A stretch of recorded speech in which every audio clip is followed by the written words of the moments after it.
So that's me.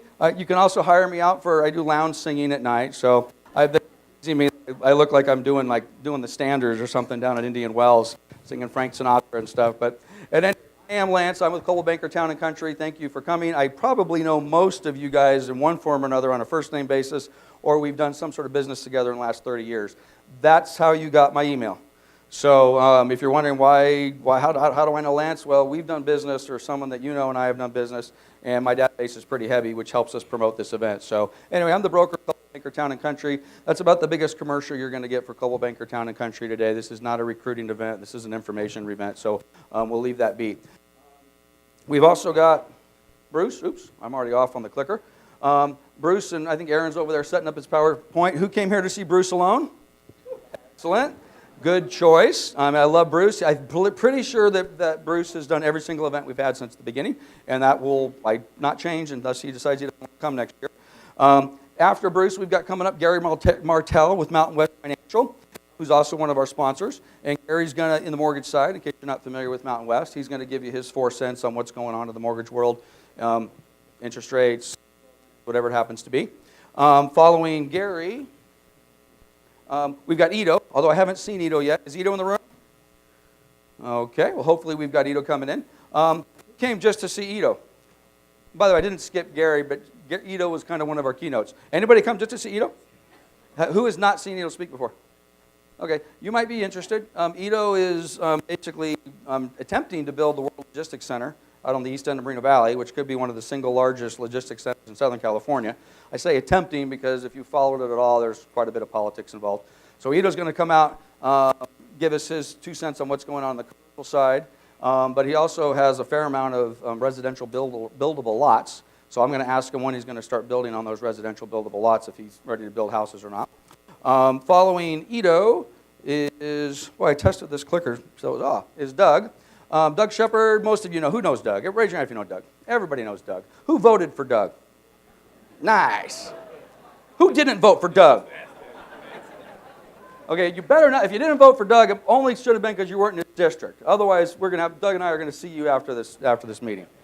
All right, so Doug's going to come up. I asked Doug kind of on short, last-minute notice, who's familiar with the CAR, California Association of Realtors, ballot proposition regarding property tax portability? That's kind of sad. Okay, well, we're going to educate the rest of you guys on what that's all about. And unfortunately, I've given Doug 3 minutes to do that, which is tough. And but we're also going to put him on a panel. We are going to have, and this is really important, okay? We're going to have, there's a ballot proposition coming up. Doug will explain the details. If you are interested or feel supportive of this proposition, we have the required petitions, I hope. Do we have the required petitions? We do. Okay, we have the required petitions. They're going to be outside in the lobby. And we would ask that all of the registered voters, if you're not registered, don't sign them, but we would ask you to go out there and you sign those, which is pretty weird because I've never in my life ever asked anybody to sign a petition in my life. But I am supportive of this. If I wasn't, obviously, I wouldn't have Doug here to speak about it. So Doug will give you more information on what's going on with that. Mark Dowling, CEO of Inland Valleys Association of Realtors, and I thought I spied Mark in the back of the room. He's going to give us a little bit of an industry perspective, and I'll take the opportunity now to pause a little bit, just if you're kind of wondering, wait, we got some politics coming here, and we got somebody from the association. I thought this was an economic conference. This is an economic conference, okay? We're going to spend 80 to 90% of our time today talking about graphs and charts and really fun stuff, right? You know, trends up, trends down, and all sorts of cool stuff. However, I think a big part of what we're doing, we need to take a look at what's going on in our industry.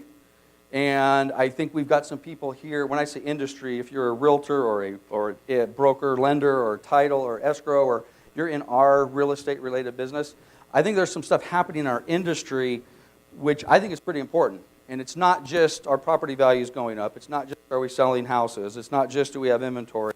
I've got some pretty interesting concerns, if you will, and we'll hopefully elaborate on those a little bit more as we get going. Also, Art Carter, CEO of CRMLS. He's going to sit on a panel with Mark as well, kind of on the same topic. And Rick Hoffman. Who knows the logo or the name T360? Raise your hand if you've heard of it or know what it is. Wow.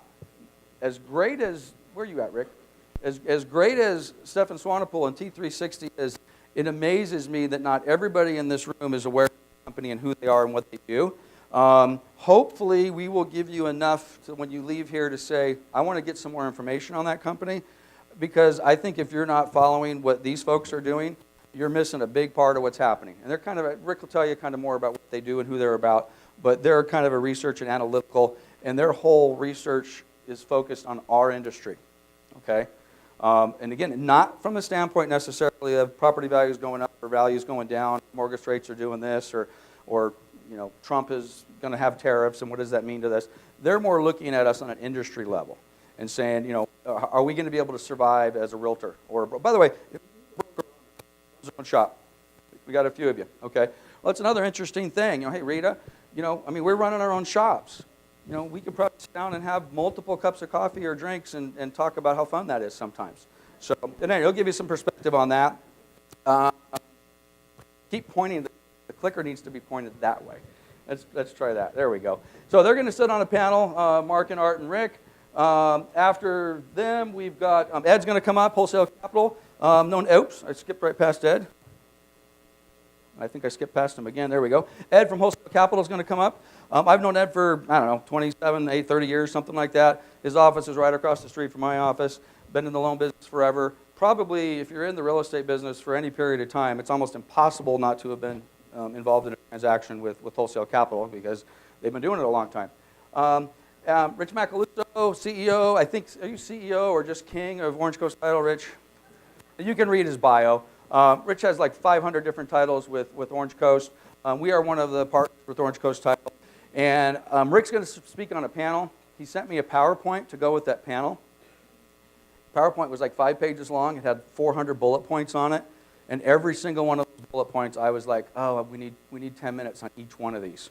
It was that much, I think, great information. Unfortunately, Rick's on a panel with 3 other people going to be speaking for 20 minutes, so he'll get like 3 minutes to tell you about his PowerPoint. So we'll have to do a follow-up with Rick, what he thinks is going on as it relates to the title business and what sort of business plan they're making to effectuate that plan. So there's our second panel. Following that, we've got Steve McKee and Todd Baer. Running, who's heard of or who is from the Inland Empire Real Estate Investment Club right now? Okay, so we got, oh, they're in the house. Okay, well, and of course, you're up here front and center. So at any rate, I've gone to 2 or 3 of the club meetings that these guys put together, and I got to tell you, every time I've been impressed, I'm just like, wow, they're filling the house. And one of the reasons I wanted them to come up here is because their angle is a little bit flipping and investing and second trustee purchases and all the rest of that sort of stuff. And by the way, I didn't talk to Todd about this. One of the questions I'm going to talk to Todd about is, I want to know who are the people that are coming to your meetings, and what are they? Who are they? What are they doing? Are they buyers? Are they sellers? Are they just interested, or what? So to give it a little perspective. By the way, how long are you guys at the club? 5 years? 4 years?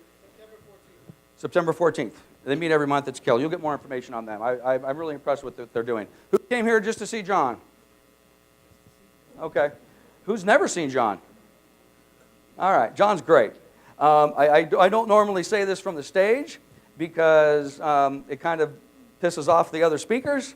But after the show is done and we do our little survey, most people have John like right at the top. Everybody loves John. So, and he's got great information, and he has also been in the Inland Empire doing this sort of stuff for years. He's truly an economist, and we're going to give him, I think, 40 minutes to tell you what he's got to say.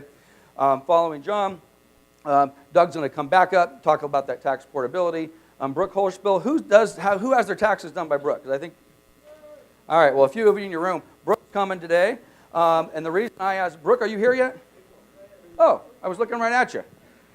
Guys, I got to tell you, man, I started wearing reading glasses a few months ago. Who wears reading glasses? When you take your reading glasses off, does it screw up everything else? Man, I have pretty good vision. Oh, is this one so good? All right, thank you. Thank you. This is Paul Lazo, by the way. Say hi, Paul. Paul manages our Claremont office and has been with us for 100 years. So at any rate, Brooke was a last-minute addition. As you can tell, he had been in prison for a while by that booking photo that we shot. Sorry, buddy, couldn't resist. So I'm having my taxes done, and one of the topics we're going to talk about, and I'll be curious as to whether John Husing or Chris Thornburg have an opinion on it, because of course they will. But we're talking, hey, we got tax reform, right? Okay? Matter of fact, I'll take a minute to talk about it right now. Who is aware that for the most part, and by the way, if I lie about this, Doug or Mark will correct me when they get up on stage. But for the most part, our association, California Association of Realtors, were they for or against tax reform? They were against it pretty heavily. National Association of Realtors, for or against it? You could probably guess. If CAR is against it, NAR is against it. Realogy, who's Coldwell Banker, Century 21, ERA? Who's a Realogy franchise in here? A few of you. Guess what they were? Against it. My franchise. Realogy owns Coldwell Banker. They're like against it. They generally, at least the initial version of tax reform, thought it was bad, bad, bad. Their opposition softened a little bit as it went kind of through the process, but guess what? It passed. The vocal opposition seems a little bit softer, but I think depending upon what market you're in, it could be good, it could be bad with all of the different things that have taken place. So anyway, I went and talked to Brooke. He's doing my taxes, and I said, dude, how many taxes have you done so far this year? And he said, about 300. And I said, tell me about tax reform, good, bad, or otherwise. And generally, the people he was doing taxes for feel pretty good about it. So anyway, Brooke, there's no reason for you to be here. I just told your story. You can leave. So anyway, so Brooke's going to give you a little bit more information on tax reform. And by the way, again, apologize in advance. Some of these topics, this is an economic deal, right? Market forecast. If you don't like charts, if you don't like graphs, if you don't like some of that dry information, you're probably in the wrong building today. Okay, because we'll try to keep it as light as we can, but we're going to talk some tax reform, fun stuff. Okay, Todd Baer, also Inland Empire Investment Club, he's going to sit on a panel, and I kind of told you a little bit about what he's going to do for us, and Doug's going to come back up. So that's the third panel we've got, and then followed by Chris Thornburg. Who came here only to see Chris Thornburg? Okay, well, you're going to have to wait till noon. Okay, so I will tell you, for those of you that could care less about Chris Thornburg, you probably pick up, I'm getting a note that says pick up the pace. I'm going too slow. All right. I'm trying. I'm trying. Make so that 3. You got 3 minutes. I got 3. It says 4 minutes and 20 seconds here. So at any rate, so this is the deal. For any of you that were thinking about checking out early, even though I just said that Bruce was the guy that generally gets most of the thumbs up after the conference is over, I'm doing this conference today because I want to see this guy speak. Okay? That's why I'm doing this. I've been following him all over the country for the last 10 or 11 years, and to see Bruce Norris and Chris Thornburg and John Husing and all these guys, and then I'm like, geez, the amount of money I'm spending just to go see these guys, I could do my own damn conference and pay them to come. So for those of you that are thinking about, and it's a long day, I get it, and I'm not feeding you after that cup of coffee you just got. I would suggest you hang around and listen to Chris. Okay, so just my 2 cents worth. The guy's a rock star. Okay, so our sponsors, Mountain West. Gary's going to be speaking. Vilma's somewhere around here. Vilma, where you at? Vilma, say hey. So thank you, Vilma. We could not, by the way, this is difficult to say, but I'm not going to ask you to raise your hand. A couple of you in the room, like 2 of you, paid for your ticket. Okay? Pretty much everybody else got a comp ticket. I'm generous, but the reason I'm able to do that is because of these sponsors. So we'll give them a couple seconds of due here. So anyway, Vilma at Mountain West, the Inland Empire Real Estate Investment Club. I'm going to see a little bit from them. Ed from Wholesale Capital, or all the Wholesale Capital gang. American Financial Network is here. First American Natural Hazard. Steven somewhere in the house. Wells Fargo is here again. But by the way, a lot of these are returning sponsors. That's great. We've got James Roberson back. Why are your couches not full, dude? He's the only one in the room that's got really nice, comfortable couches over there, so you might want to go pay him a visit. He dresses me, so he's my stylist, and I need help with that. We got Guaranteed Rate and Unison. I think we got them camped out together here somewhere. I'm not sure. Yep, they're over there. So again, thank you, Lawrence, and the guys from Unison as well, and Lawrence Spears from Guaranteed Rate. Homebridge, Dennis is around here somewhere. Thank you, Dennis, for participating. We've got our staging company, which is Carlos and Kristen. Hey, there you are, Kristen. I didn't see you this morning. And First Lending Solutions. Where's the First Lending guys at? I didn't see them. Did I walk right past you guys? Are you here? You paid for a table? Raise your hand with your First Lending. Oh, hey, we got some extra chairs at the First Lending booth. All right. So, what the heck? What's going on with that? Yeah, sure. Alan, Danny, where are you? All right. Oh, and Fidelity National. I'm sorry, went right past the PowerPoint with Fidelity. And of course, our partners, I Own Town and Country Escrow. We're an broker-owned escrow. And Orange Coast Title, I mentioned earlier, I've had a partnership with them for a couple years, and they rock. Okay, I have 1 minute and 30 seconds to get through the rest of this presentation. Oh, and I need 15 minutes to do it. I also want to thank Ingrid. If that's kind of an inside joke, if you are reading, what does that say? Our event putter honors. Who was here a few years ago? Remember the event putter honors? Okay, so there's 3 of us that know what that means. So at any rate, my event coordinators are Ingrid and Stacy. They also have their own company outside of this called Gold Coast Events, but they actually work for me. But if you need help with events like this, talk to Stacy and Ingrid. They're killers. Okay, we don't have time for Q&As, so this is the deal. If you absolutely positively have a burning question, you need to text it to that phone number, okay? That phone number is not going to be on the screen for the rest of the day. However, if you look at the banners right next to the side of the screen, it's the same phone number, okay? So those 855-855-9488, you can text a question to that. We will filter it. If we deem it worthy, we will interrupt the program, and we will say we have a great question from whoever we got a great question from. All right? So we're going to do that with the Q&A. We're not going to have a Q&A at the end because, again, there's just too much stuff. You guys probably recognize the slide. We're trying to get some more information. My goal today is this. We just want to blow you up. We want you to, old Star Trek fans, right? Right? So, anyway, we're going to give you so much stuff, you're just going to be like, I just can't take it anymore. This is just insane. Okay, here's just a couple quick stuff. I'm just going to take 2 seconds on this. CRMLS, 2 years, 455 median, 16.5% increase. This is from Terradatum, Brokermetrics, by the way, if you want to know where I got my data. By the way, for you IVAR members, Mark Dowling at Inland Valleys Association, they put together data which they pull, which makes this stuff look like child's play. But this is from Brokermetrics and Terradatum. So 16% over the last 2 years, about 5.8% over the last 12 months. If you look at the chart, does that look like a healthy chart? Anybody not like that chart? That's proper median price, by the way, if you're wondering what that chart is. I love that chart. That says we're in a stable market in the Inland Empire. No, we're not going crazy. We're not going up. We're not going down. Well, we're going up, but we're steady. I like that chart. There's nothing about that chart that scares me. We'll see what the rest of the troops have to say later today. I don't like this chart. Do we have an inventory problem? Do we not have enough houses to sell? We used to complain about that. We stopped complaining about, it seems like all I used to hear was inventory, all the problems we have with inventory.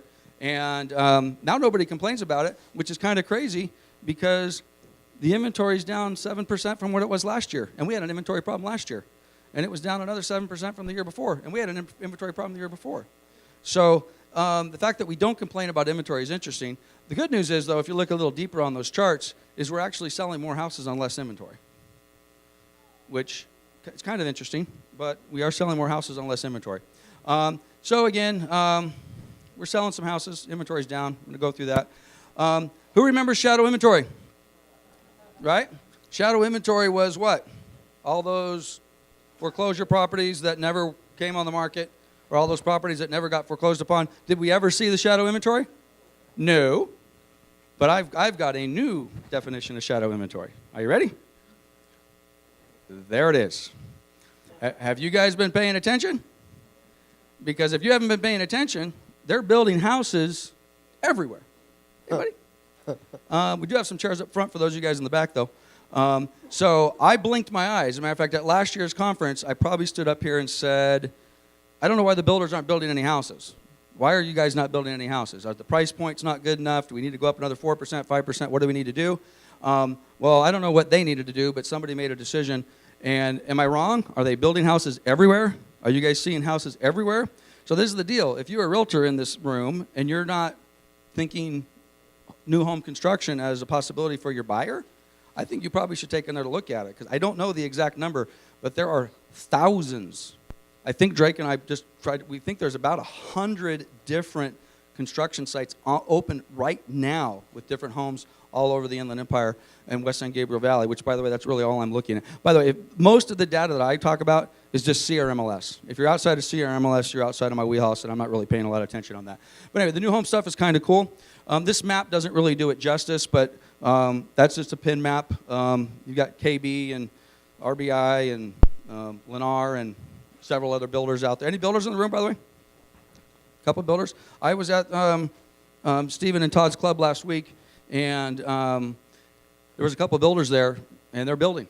So, and are they paying commissions? Yes, they are. Which, by the way, are they always going to pay commissions? No, they're not. So why don't you go sell some of those while they are and get your buyers registered and take advantage of that?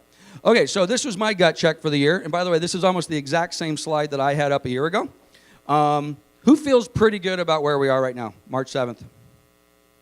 Okay, so the rest of you don't, or you just don't want to raise your hand? Raise your hand if you're not feeling good about a real estate market right now.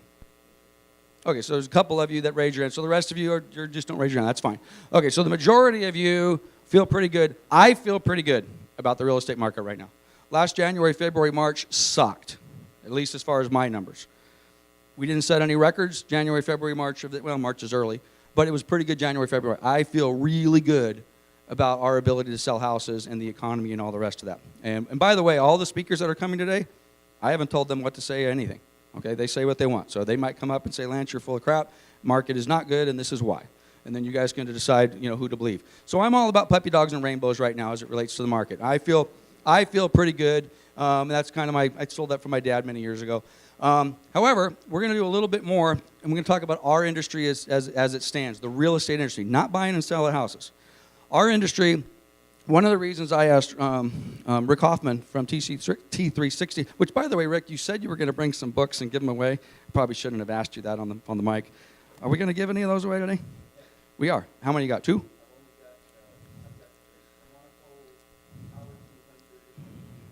The New Trends. Okay, so he's going to give away 2 books. The one you want is the New Trends report. If you buy it, it's $125. Everybody needs to go online and buy that book for $125. Okay, it's well worth it. So part of the stuff that they talk about in that book is some of the things that concern me as it relates to our industry. Okay, investors in real estate. Anybody with Help You Sell? Okay, everybody knows Help You Sell. Okay, well, when they used to be referred to as a disruptor in the market, they come in different business model. They come in as the market comes up and the market comes down. There's a difference, though. The Help You Sells of today don't look like the Help You Sells of yesterday. The Help You Sells of today are coming with Wall Street hedge fund money, and they're building ridiculous technology, okay? And I think that's something we better keep an eyeball on, or we might have some trouble. Who's familiar with Open Door? Anybody know what Open Door does? Open Door been around for a while? Okay, I need you to raise your hand. Who has never heard of Open Door? Okay, you guys need to start paying attention. Okay, no, I'm not saying that Open Door is going to put you out of business, but I am saying Open Door could very well have an impact on your business and companies like Open Door, because basically they're buyer to direct. Who's heard of the iBuyer? You can probably figure out what it is just by the name. What's an iBuyer? An iBuyer is somebody who doesn't need us. They're somebody that says, hey, I can do this all on the internet. I can go directly to the seller. Who's heard of Zillow Instant Offers? Raise your hand. I need you to. Okay, so the rest of you haven't. You better start paying attention. Zillow Instant Offers basically says, I've got an investor with properties over here and a buyer with properties over there and an internet connection in between them, and guess what we are going to do with those 2 people? We're going to connect them, and nobody in this room is going to be involved in that transaction. Okay? Is that possibly the way of the future? Which is why I think we need to spend some time on that a little bit. These are basically referred to as disruptors. So I've found this on the internet. It's so cool what you can do on Google Images these days. Anyway, so are you disrupting? Are you being disrupted? Or do you even care? I would suggest you need to care, unless you're just kind of here for the coffee. So this is who subscribes to Inman? Guys, you got to subscribe to Inman, okay? The basic subscription is free. You get all the cute headlines like this. They'll email them to you almost every single day. If you want to actually read the article behind the headline, you got to pay them a subscription, which is $100 or whatever it happens to be a year. But you need to pay attention to what Inman. This is an email I got 2 days ago. Tech disruption is the industry's single biggest threat, and that's according to people that Inman is surveying. I happen to agree with that. Are these disruptors? You guys have probably sat through presentations. I'm not the first person to tell you what Airbnb has done with a hotel. Amazon's crushing whoever they're crushing. Uber. And who's taken an Uber here in the last 6 months? You know what? This is a game changer for me. I thought I could only use Uber when I was in San Francisco or I was on out and about. Because Uber wouldn't take me from my Moreno Valley office to Fritz Ford. Because there's just not enough drivers out in Riverside to do that. Wrong. So, and by the way, you might think to yourself, well, Lance, why would you do that? Well, it's pretty easy. I need to get my car serviced. It's cost me $7 to take an Uber from Fritz Ford back to my office. By the time I hit the app, they've been there. I've waited no more than 3 minutes. And the alternative is for me to call Drew or Drake or one of my sons and kill 45 minutes of production in their day. So I'm all about it. I don't think I'll ever rent a cab or even maybe even rent a car, which, by the way, Uber's having an impact on what? Taxis. Who else are they having an impact on? By the way, I just stole this. I was told this yesterday. Car rentals. So if you're in the car rental industry, you think you might have a problem? Another thing I just stole on a conference that I literally was heard yesterday, Airbnb, right? Everyone familiar with Airbnb? Okay, President Obama, before he came out of office, what did we do with Cuba? We opened up Cuba, right? Who was ready to book rooms the next day in Havana? Airbnb. How about Marriott?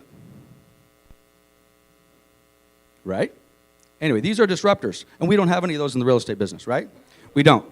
So, what's a real estate agent look like tomorrow? I have no freaking idea. I don't think we're going to be robots, and I'm going to get a little slide here in a minute. But I don't know, but I can tell you this is the stuff that worries me at night. Okay, now I need you to pay attention to this. Everybody be really quiet. If you want me to play it again later, I will. But I did this myself. I was on YouTube, and I learned how to use my iMovie editor on the plane home last night. So you got to pay attention or you're going to miss it. So you ready? Here you go.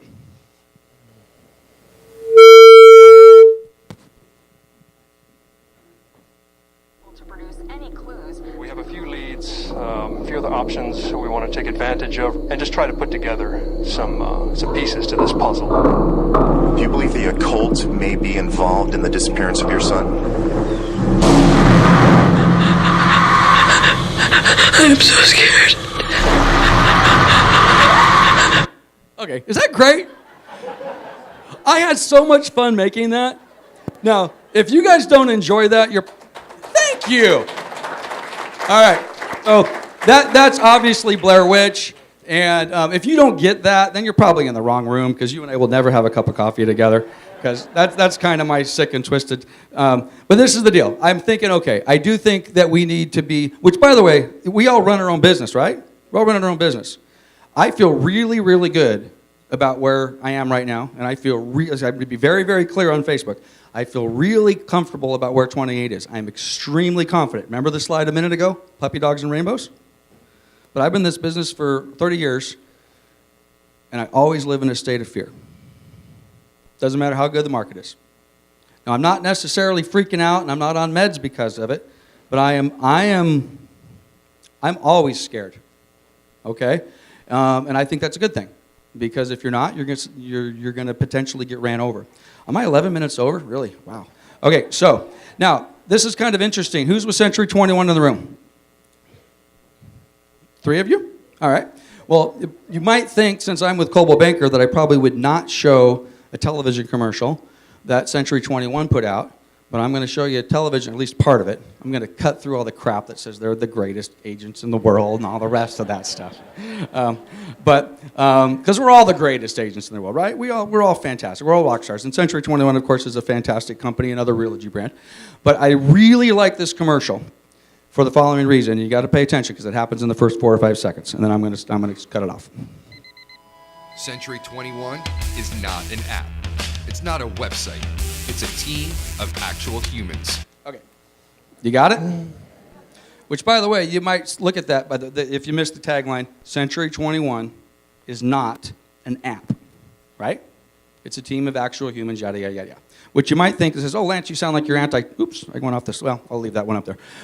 So you sounds like you might be anti-technology. No, I am not anti-technology. I am 100% for technology.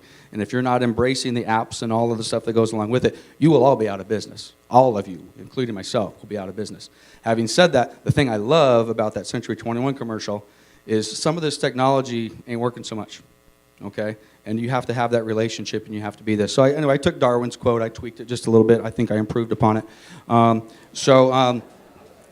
any rate, I'm almost done. Anybody know anything about this? I don't, okay?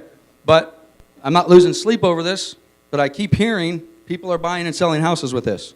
I scratch my head and I say, how, why, who, scary. But anyway, I have nothing to say other than, maybe we should look at that. I do have a little bit to say about this. Who can relate to that kid? I mean, that kid's me. I mean, it's not me, but I looked a lot like that kid when I was growing up. I'm 51, just to put it in perspective. When I grew up, water was free, right? I mean, literally, it was free. You know, you got it from the hose, you got it from the faucet. The thought of paying for a bottle of water, which now, I don't know, what's a bottle of water? $2? $4? Whatever it happens to be. Things are different. Which, by the way, we used to charge for our service, and now we give it away for free. We're the exact opposite of the kid drinking from the hose. You know, our business used to charge for service because we valued it and we had, you know, a belief in our business plan and our value. Now we give our stuff away for free. So I don't know if that connects with you guys, but I just saw that and I couldn't resist it. Who knows where the Carousel Mall is? Does your business plan, which by the way, I took this picture a week ago. For those of you that are familiar with, and it's been basically closed forever. Can you read what it says? What do they do at the Carousel Mall? They have an ATM machine at the mall. And they have fax and copy service. For those of you that can't see the slide. Is it any wonder? And they sell lotto tickets too. Are we surprised that the Carousel Mall is out of business? It's not just San Bernardino, whatever problems they got. I think they might have had a little problem with some things going on. Okay, that being said, we're getting ready to launch our thing. I'm doing one other event, which I think is tied around everything that we just talked about. 6 months from now, I'm not going to call it a business planning event. I'm calling it a 95.5 event. And instead of coming up here and taking a half hour of your time to talk about this stuff, we'll talk about all economics. But at that conference, we're going to talk about this stuff. So, anybody take a stab at what 95.5 means? And who knows what 80-20 is? What's the 80-20 rule? 80% of the business is done by 20% of the people, or some variation of that deal. I think that's BS. That might have been true 20 years ago.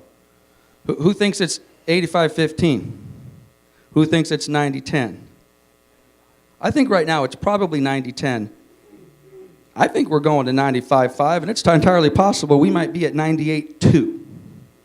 Okay? And so for those of you that just lost the math there, I think we could have 1, 2, 3, 4, 5% of you guys in this room, let's just say this piece right here, doing 95% of the business, and everybody else is getting the scraps. Because if actually this room's pretty good, let's just pretend you're all realtors. You realize that none of you closed an escrow last year. Sorry, you guys. 50%, give or take, of the realtors don't close the deal. So we've already got the 50-50 rule. So at any rate, we're going to do a conference that's geared a little bit towards that. Okay, so you guys are really happy? I'm done. So this is the deal. Our next up is, our kickoff is Mr. Bruce Norris, and I think I see him standing on the stage over there. So Bruce, this mic is hot, right? We're not giving Bruce a lapel? I do have a lapel. Oh, you do have a lapel. Okay, then you are hot. And Bruce is coming up, and away we go. Wayne Gretzky was being interviewed, and he was asked, what makes you the greatest hockey player? He said, it comes down to one thing. How about that handheld?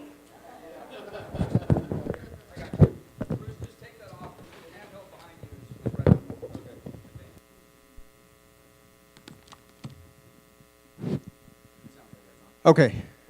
Comes down to one thing. He said, all the other hockey players go where the puck is. I go where it's going to be. As a real estate investor, I have to know where it's going. And that's what this next 24 minutes and 20 seconds is about. How many of you never heard me speak before? Okay. Most of you have. Oh, you want to download this presentation? That's how to do it. And we'll repeat that at the end. This is a house in Moreno Valley, 2006, it sold for 365. 3 years later, it sold for a little less than that, 64. Just missing one digit. In 2015, it sold for 275. Wouldn't it be nice to get on the right side of that? Now, why does that happen? So if you had to pick one chart to look at, and by the way, I love charts. So not to be a pain in the butt, but if you look at the number of single-family homes built in 2017 and compared to every other year going back, because the comment is, very commonly, without looking at a chart, we're building everywhere. We're building exactly as many homes in Southern California as we were in 1982 when interest rates were 20.5% for construction loans. It feels like it because we've been completely flat on our back. So no doubt this is a better year, but in comparison to history, it's nothing. So that's what's interesting about, and confidence of builders, you would tell by the subdivision they're creating. And they're creating subdivisions at less than 75% of normal. So that's the looking forward, saying everything's going to be fine. Not so sure. So this house had a big variation. So what is the one chart you would say determines what's next? That we're going to be in trouble? Is it interest rates going up, because that's probable? Or is it unemployment when we have a recession, when it goes up? Is it migration out of California? There's all these different kinds of decisions to make. I'm going to come down to one chart that tells you the difference. And by doing, how are we going to do that? We're going to go through the downturns that we've had. This is a California median price journey. We do not live in a boring state. And it's nice to get on the right side of that. Here's what the right side of it looked like in the 70s. 74 to 1980, we had a nice little price run. As a matter of fact, it's the first time California separated itself from the national price. We started $2,000 away from the national median price and ended up with a big spread for the first time. We also almost tripled in price during that journey. So that was the 75 or 74 to 80. Then we had another nice little price run, 85 to 89. Most of us enjoyed that. And so now we doubled our price. National price was half of California. That creates some of its own problems. The next bull run, we started out at 186, went to 560, a triple. Now we separated ourselves from the national price by a very wide margin. In between those booms, we had this. In the 80s, we had a slowdown, 81 to 85. We had a slowdown, a price slowdown. In the 90s, we had a price downturn. And most recently, we couldn't really call that a downturn. We would call that a crash. What was the difference? What chart made the difference? Why did we have a flat period, a downturn, and a crash? What chart would tell you, uh-oh, that's a problem? That's why I love charts. We can go back a long way. So one of them, how many have thought of unemployment being a problem? Now, that would be a natural selection. You have a recession, unemployment's going up. So we'll take a look at the 80s. That's the highest unemployment that we'll have in this chart. That was a big problem. So we had a great big recession. Unemployment went through the roof. How were interest rates during that time? Wasn't that exciting? This is saying that the peak of that is 15.5. That's for a year. I can tell you that I refied a house for a residence that I lived in. I became a full-time investor, and I refinanced my house at 17.5 fixed. So this chart doesn't tell the whole truth unless because I didn't know what I was doing. Maybe I just got the wrong loan, huh? But anyway, so here we have record unemployment, record interest rates. Affordability hits that 17% number for first time in California history, which sets off a series of dominoes. Sales stall, inventory goes up, foreclosures explode. All that coupled with high unemployment and high interest rates. Foreclosures from gold line bottom to top is 981% increase. So have I picked it? Is that me? I have a timer when I was supposed to stop. That's why I asked, but I didn't turn it off. So I'm supposed to already be done. 981% increase in trustee sales. So looking at all those charts, would you think you're going to take a gigantic price hit? We have migration positive, believe it or not, during those years. So there's our price journey. We went up 7% in those years total. So that was why it was a slowdown. And there's another chart I want you to take a look at. And this is called trustee sales to sales mix. You wouldn't know this was important until you follow the entire journey. So despite the interest rates being crazy and unemployment getting super high, the trustee sales to sales ratio got only to 27%, meaning that if you got all the sales and got the trustee sales, a combination trustee sale would only be 27% of the inventory. And we didn't get a price hit despite all those other negatives. So we got 3 journeys to go on. So this is 1990 to 96. How many guys lived through that as a realtor? I did as an investor. It wasn't fun. We didn't crash, but it didn't feel so great either. So let's take a look at the charts now. Unemployment, it went up, but it only got up to about 7.5, and then it improved. So it was almost 10% in the 80s. It was only 7.5 at the worst in this recession. If you take a look at interest rates, started at 10, went down to probably 7.5. At 7.5, it was half of 15.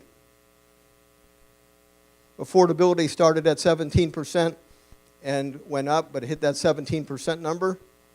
Trustee sales, 7,182 to 70,000. Guess what percentage that is? 981% again. Isn't that weird? The same upside as the 80s. I love charts. You just look at that and go, what are the odds of that? This time we lost migration for the first time. So all this stuff that went on caused people to leave. And part of the reason was we had sort of an isolated recession. It was mostly in California because of the base closures, that type of thing. So people migrated out to better places. And so that occurred in the 90s. So our price journey from 1996, we gave up about 11 or 12% over that time period. And here was the trustee sales to sales ratio. It got up to about 40% this time. And it climbed the whole time.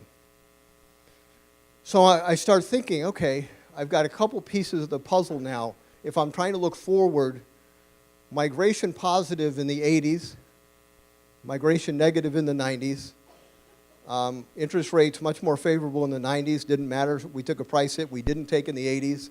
And that's what you're trying to do if you take a look at the future, saying, okay, what's the likely future chart's going to look like, and which ones really matter? So let's take a look at the most recent crash we had. We got up to 560 and then crashed like a rock. And here are the charts that accompanied that. High unemployment. We almost got to the same levels we were at in the 1980s. And then we improved. Interest rates, very low. We start at 6% fixed, get down below 4. Think about that. We have a 4% interest rate in the middle of a price crash, which is 75% less than the 1980s number where we didn't have a price decline. Is that weird or what? So if you're looking for a key chart, maybe interest rates isn't it. Because we're all holding our breath. Are we going to have interest rate hikes? Well, probably we will this year. We will until we have a recession. Then it'll be very interesting to see what happens. Affordability got down to a very low number. Unrealistic prices, and we all gave that back very quickly. Trustee sales went up something like 4,000% this time. What was interesting about this time is that we actually had positive migration during that downturn. We had negative migration the last 3 years of our price boom. That's the first time that's ever happened. So what happened was Southern California, well, California in general, had gotten so high that people could cash their chips in and change their lifestyle by just simply selling and moving. We had a sale recently in Huntington Beach that somebody was involved in our world, fixing it up and reselling it. People paid $100,000 for it. The wholesaler bought it for $1 million. They had never done anything to the house. It was in a completely original condition for 30 years. So they had $100,000 in it. Got $1 million check, great deal of that tax-free, moved to Florida, bought a house twice its size, and has $750 in the bank. You could see that that could happen in the 2005 and 6 era. And then we had migration positive. So once again, you're looking at stuff going, okay, wait a minute, we have different stories here. We have negative migration in the 90s, positive migration here, and we get the biggest price hit in our life during a cycle where migration is positive. I wouldn't have thought that was possible, but it happened. Okay? So there's our price journey, down by half. And here's our trustee sale journey. In 2008, 80% sales to trustee sales ratio. Do you remember those days? Go in the MLS and literally 4 out of every 5 listing was a bank-owned listing. To me, this is the chart that tells you once it passes a certain percentage, you're going to take a price hit. And it's true in every market. So if I go into a chart and I see, and that's why I'm in Florida right now, and I see a market dominated by lender-owned property. 2.5 years ago when I did that, there was a report in the Fannie Mae's quarterly report. I was going to interview Doug Duncan on a radio show. And to prepare for that, I read their quarterly report, and it said that 25% of the nation's losses came from one state, Florida. And I looked at that chart, and foreclosures were off the chart. And it took 4.5 years to foreclose in Florida, which meant that in 2015, they were still in 2011. That piqued my interest because I know what happens to price. They get killed. And so we went there to buy a tract of lots, and we built a tract of rentals because I had a running start at free lots, basically. Okay, so that's what's important. So what's important to you guys is what's next. What's the likelihood of this chart getting out of control next time? First of all, we know lending is tight. I have one loan in my life. I refied a home for a very specific purpose. It took about 3 months to get. And if you looked at my financials, you'd go, that guy probably shouldn't have a hard time getting a loan. Whatever the highest FICO score you could have at the time, I had it. And it still took 3 months. So lending is tight. So that's one thing. We have low equity extraction. What's very unusual about this boom that we just had is that we haven't taken our equity out and played with it. We did it in the 80s. We especially did it last time. We didn't do any of it this time. We've had this great price increase, and all of the gains nationally are still in place. We haven't touched a dime. That is very unusual, and it's also very safe. So what I'm trying to do is paint you a picture. What's the likelihood of foreclosures getting out of whack and going over 40% of participation the next time? I don't see how it's possible. I don't see it's possible. We have fixed rate loans at 3 and 4%. The majority of all those loans are fixed at 3 and 4. Very unlike any other time in our history. These are record interest rates. When I overheard somebody talking in front of an audience. It was Leslie Appleton Young, and she said, we're at 50-year low interest rates. And I asked her where she got that number. And she said, I got it from CoreLogic. Well, we talked to CoreLogic. And I said, how do you know that? And he said, well, that's as far back as our data goes. And so that wasn't good enough for me. And Sean O'Toole and I went to Washington, D.C., to the Library of Congress. And we pulled up, you can look at anything back hundreds of years in our country. So we pulled newspaper ads that advertised interest rates going all the way back to 1850 and looked at one a week every Sunday and charted all those interest rates. Isn't that a fun way to spend time? Just so you know how much I want to get to the bottom of something. So we've enjoyed the greatest interest rates. Now here's Fannie Mae's book of business. This is basically saying their weighted book of business, loan to value, is at 57.9%. And the fixed rate loans, look at the bottom, like 97, 98% of all loans are fixed at those crazy rates. I'd like to know how foreclosures are going to get completely out of whack. And by the way, if you've ever attended a trustee sale, and what if the opening bid was at 60%? Is it going to get bought by a third-party bidder and not be an REO? Absolutely. Okay? You have a lot of increased cash purchases in every price range. So they don't have loans to foreclose on. They own stuff free and clear. That's another thing. A lot of investor purchases. You have a lot of big investors that own thousands of homes. So there's a good question there. Are they going to just unload the properties and basically become market makers and destroy the market? The answer is no. They all have different business models. They basically own REITs. They have scattered, they have scattered houses all over the country. And they're not going to be selling those. They're going to be keeping them because that's part of the contract. John Burns told me that, by the way, and he's a guy that's their consultant. We didn't have a construction boom, and why that's significant is that at the beginning of every downturn, what happened usually is builders have built the most homes they have in the entire cycle. So if you take a look at 1980 and you take a look at 1996 and 2005, builders are off the charts because the immediate reaction to them building a home at the very peak of a market is excitement. They think in their head, there's no way this is going to fail. Because every time I build a tract of homes, look at the crowd that shows up. I got 100 buyers for every 10 houses I've got. It's hard to turn that off in advance. Can you imagine to have an employee meeting and say, we're going to shut down in 2006? We're going to shut down. We're really afraid of what's going to happen in 07. So we're just going to shut it down while everything's positive. That would just be anarchy. That's exactly what they should have done, but that's not what they do. Here's why that's significant. All those homes that they built in 06 and 07 with this euphoric mindset didn't turn out very well, and they put them on sale, and they auctioned them off. And everybody that bought a house at retail got killed within a year and had a 30% deficit in their equity position. We were one of those builders. We had 2 houses that fell out. All the other houses at the end of the cycle went for $280. Within 90 days, those sold for $205. A 75-grand price hit on just 2 houses, fortunately.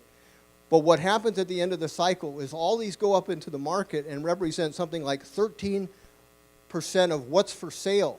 On top of what's REOs, you have this builder that's motivated.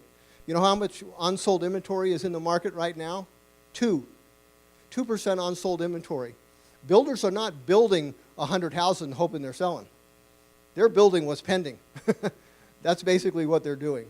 And so that makes it for a much safer market. We don't have any crazy loan programs to end. So that's significant too, because the same qualifications will exist tomorrow as exist today.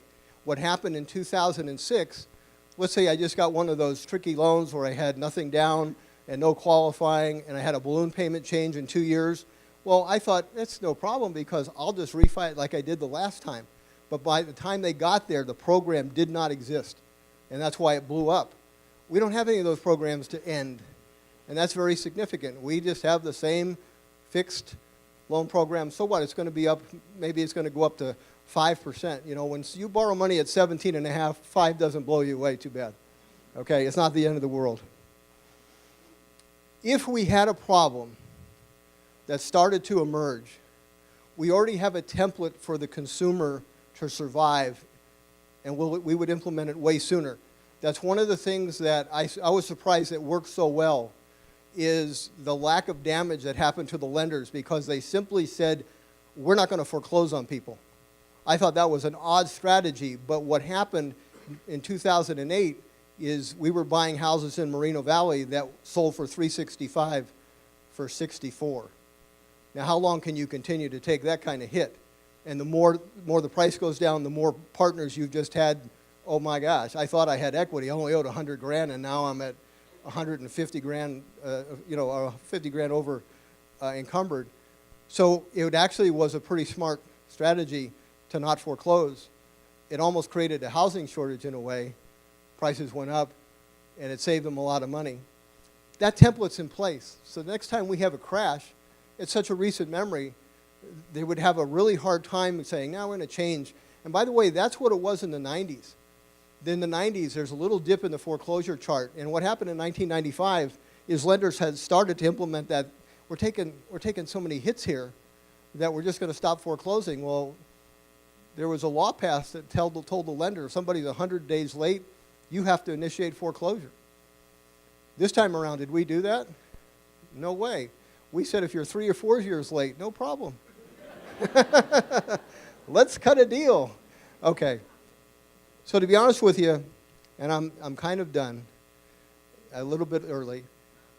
I just want to, you know, as an investor, I look out, I'm saying, what's the most important chart that tells me damage is going to occur?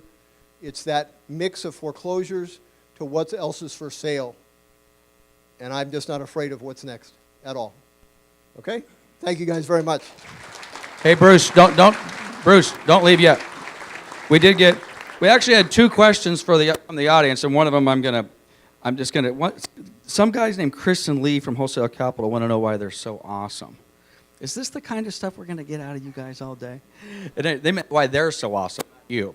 So, no, but we got a question, which I think, who saw Bruce speak last year?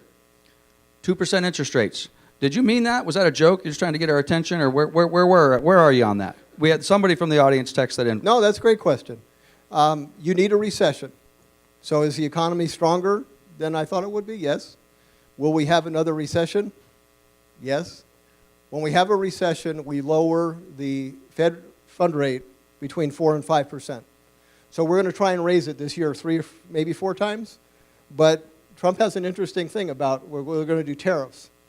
And that could become a problem. But at any rate, when we have a recession, which we ultimately will, and it's overdue, and the Fed lowers the rate from 4 or 5 percentage points, the answer about the 2% mortgage rate will depend on how high we were able to get. I don't think they're confident about the future. I don't think they're trying to prevent inflation. I think they're actually worried about deflation more than anything. So they're trying to get this rate up, the Fed fund rate up, to where they have something to take back. Does that make sense? And usually in raising it, they cause the recession themselves.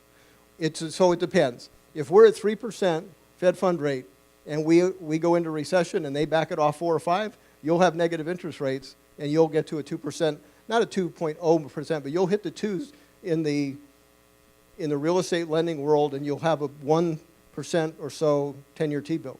I do think that's going to happen, and it just depends if the recession happens before the Fed fund rate gets to 4 or 5. Okay. You're not seeing drastically higher interest rates from. I mean, where are we today? 4.5 plus 4. Where are we? Yeah, and 4, you know 4.5. To be honest with you, that's almost a moot point at this affordability level. I know we're all talking about affordability crisis, but affordability is not 17; it's 29 or 28. So there's tons of room in the affordability chart historically. And what happens when you have interest rates creep up now? You get actually anxious buyers going, I missed the 3, I don't want to miss the 4s, I'm going to get in. It actually spurs activity. I was one of those guys in the 80s. As rates rose a little bit, you jumped in. Yeah, and prices Nervous. went too. Yep. Okay, thank you, Bruce. Thank you. Good morning. First of all, congratulations to all of you. You guys are the real estate professionals. You've taken the time to invest in yourselves. You bring yourselves more value. You bring more value to your clients and your business partners. That's why people use real estate professionals instead of an app. I also want to put out congratulations and thank you to Lance to putting such a great event. Coldwell Banker, Town and Country. Let's give them applause. Okay, my name's Gary Martell. I'm part of Mountain West Financial, one of the owners, founders, and president. We've been in the Inland Empire in Southern California since 1990. I've been in the mortgage business since 1983, probably a little longer than some of you have been around, period. I've seen a lot of different things, and this is an incredible time to be here. What I would like to do is remind some of you guys that as a lender, I'm going to just be honest, I don't like cash buyers. I don't know if you guys have figured that out. Doesn't work for my business model. Don't get me wrong, I like borrowers with cash that borrow money. I just don't like cash buyers. So I think something that I've looked at as I've gone through the charts and times and whatnot, we used to have a lot more cash buyers. If my statistics are correct, a little bit more than 20% of the folks buying locally are cash now, which means there's about 80% of them that are not cash buyers, which means there's a lot of opportunity. You guys will be working with lenders in most of your situations. Where do I push this to? There we go. So, and part of that, about 35% of is first-time home buyers. Just a little plug for Mountain West. We have about 120 affordable home loan programs besides your normal generic stuff, 40 of which are in the Inland Empire. Either way, you'll be working with lenders throughout the next couple years, and I guess what I would ask is that you, when possible, support your local lenders, whether it's Mountain West or somebody else, the folks that support your organizations. We appreciate it when you help support the local community lenders as well. So let's talk about a couple things. Interest rates. I'm going to talk about the things that would allow us as a lending industry to be able to provide you with on-time closings and loan programs and the things that create a good business partner for you, right? Our ability to perform as lenders. So the next couple slides will have a little discussion. How many people think the interest rates are going up or down? Come on, you guys that aren't raising your hands, the rest of us are going to continue to ask that, up or down? Which? All right. Do you think that's going to affect lending this year? Probably not. Let me give you a couple slides on interest rates. So, since Mountain West has been in business since 1990, it looks like the rates have done pretty well for us since we've been in the business. I don't know what that graph looks like, but from a lending aspect, it looks pretty good. Here's one a little more locals in the last couple of years. Rates have gone up and down. Freddie Mac thinks rates may go up another quarter. That shouldn't have really any effect for our ability to perform and provide financing for your clients. A couple other things are out there. Tax reform. As Lance alluded to earlier, I think it's too early to tell. We don't feel it'll have a lot of impact. If anything, short term, it's going to have a positive impact because there's borrowers that feel more confident. They have a little more money to spend. Long term, it may have a longer impact. Depends on a lot of other attributes of it, how it affects businesses and some other things. But for 2018, I think it'll have very little impact on our ability to perform. Regulations. If you've been doing business with a lender, that all of us have been straddled with additional regulations over the last several years. The good news is that slowed down.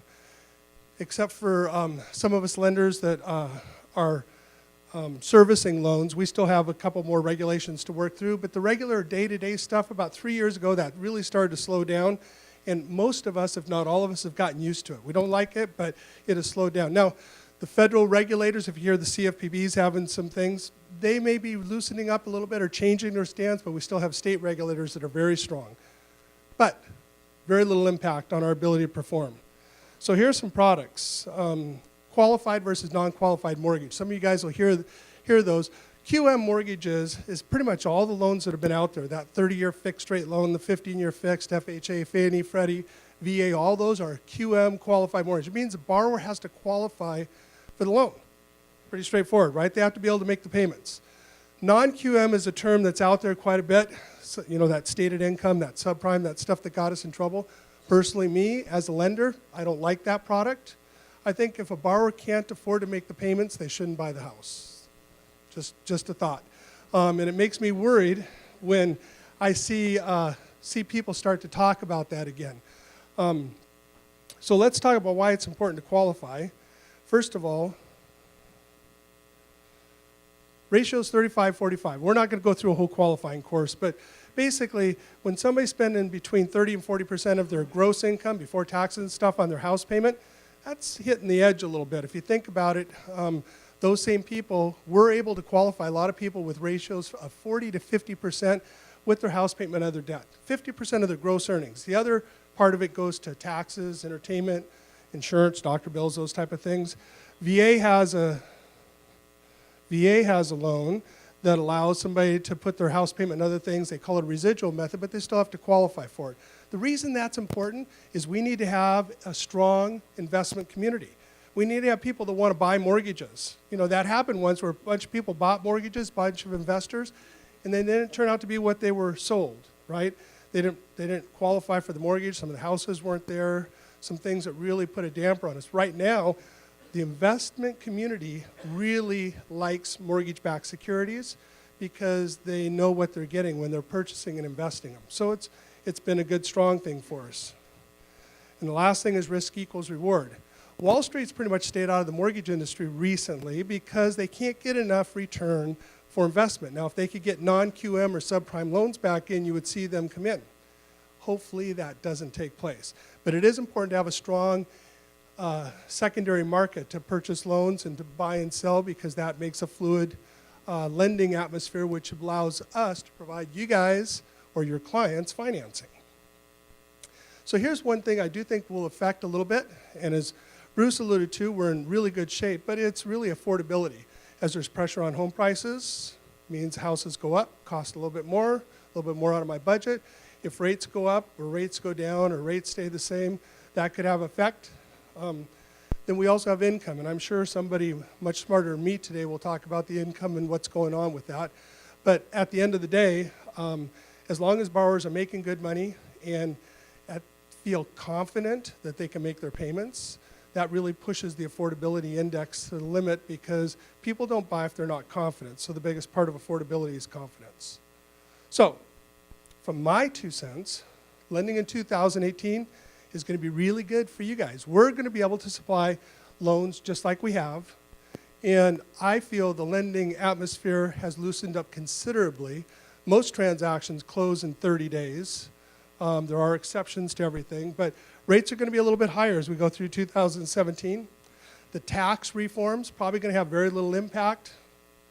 Again, knowing those impacts and being able to discuss that with your borrowers or your buyers is probably a good benefit to have.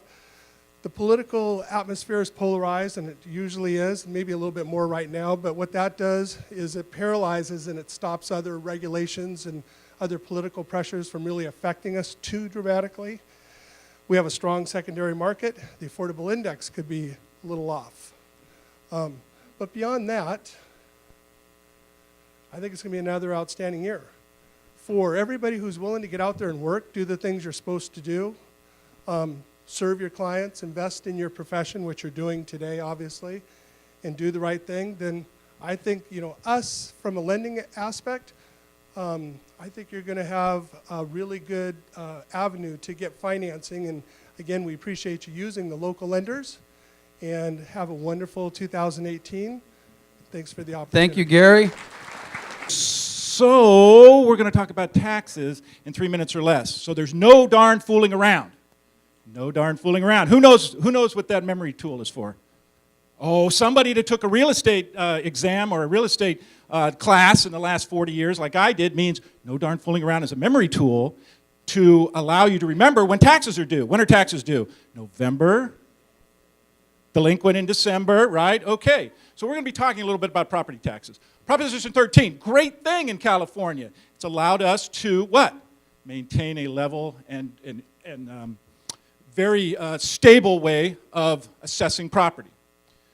California Association of Realtors has been instrumental in that fight to keep that. And it's under siege right now, but I'm not here to talk about that today. I am here to talk about an upcoming initiative to put a proposition on the ballot to allow us to expand Prop 60 and Prop 90. Prop 60 and Prop 90 allow a 55-year or older individual or couple to move their Prop 13 property tax base from one property to another. That's a good thing. It allows somebody that may have bought in 1980, that has $1,000 a month, take advantage of the sale of their property and move their property taxes, property base taxes, to a new property, even at a higher sale price, at a much higher price. Who was aware of that? Raise your hand. God bless you. God bless you. So this is going to be good for you. Right now, it's limited to 55 and older, one-time shot, and you must buy at or below the sale price of your existing home.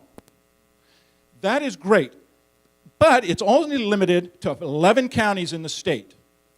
We at California Association of Realtors, of which I am a team captain for this initiative, and we must try to get it on the ballot, is that we will expand that to the entire state, and that the proposition will allow anybody 55 or older to use it more for the whole state, expand it. They may buy above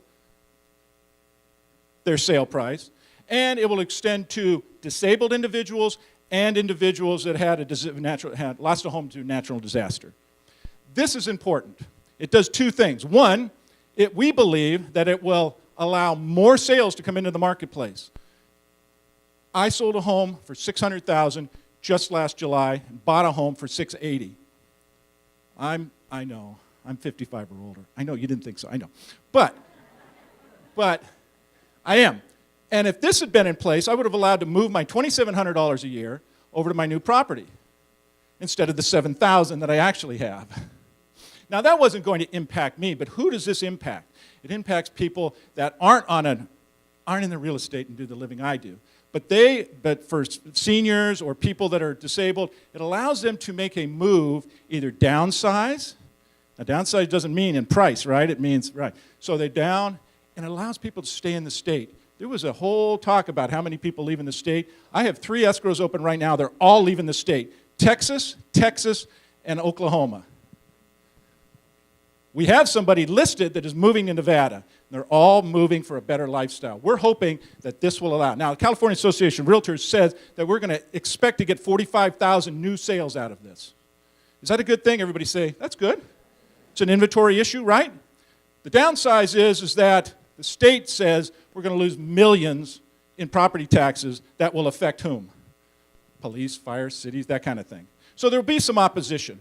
But we believe the following is true, too. We generate new sales. It will help individual homeowners. It will help you make sales. But it also, remember that every time a home is sold in this in a community, how much money is generated? Anybody know the National Association of Realtor figure?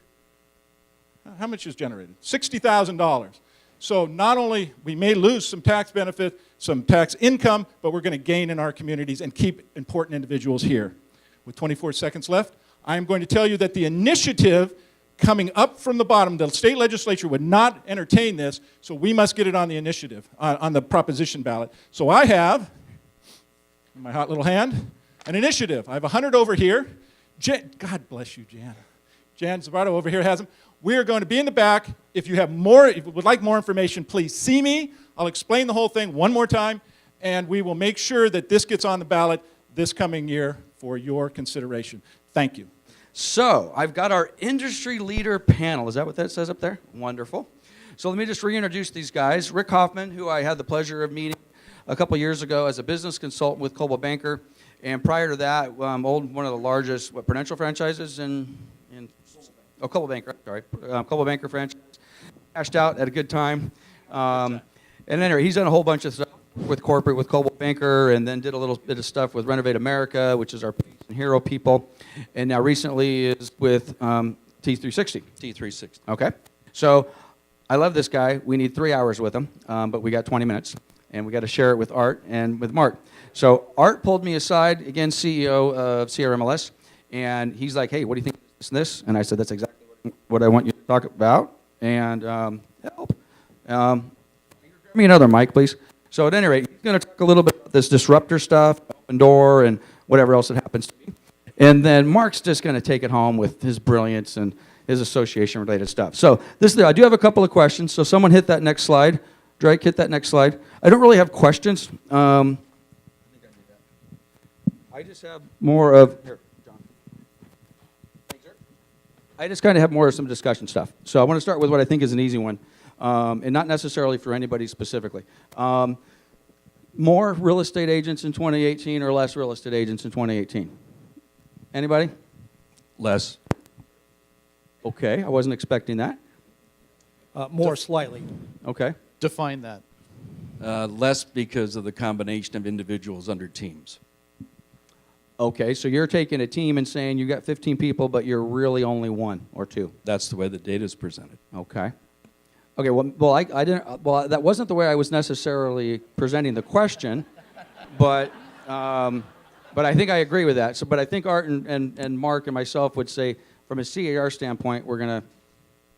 What's CAR say, Yeah, as Mark? far as how we count the numbers, if you're licensed and you are wanting access to the MLS or a member of the association, you're still being tracked. That number, I think, is going to go up.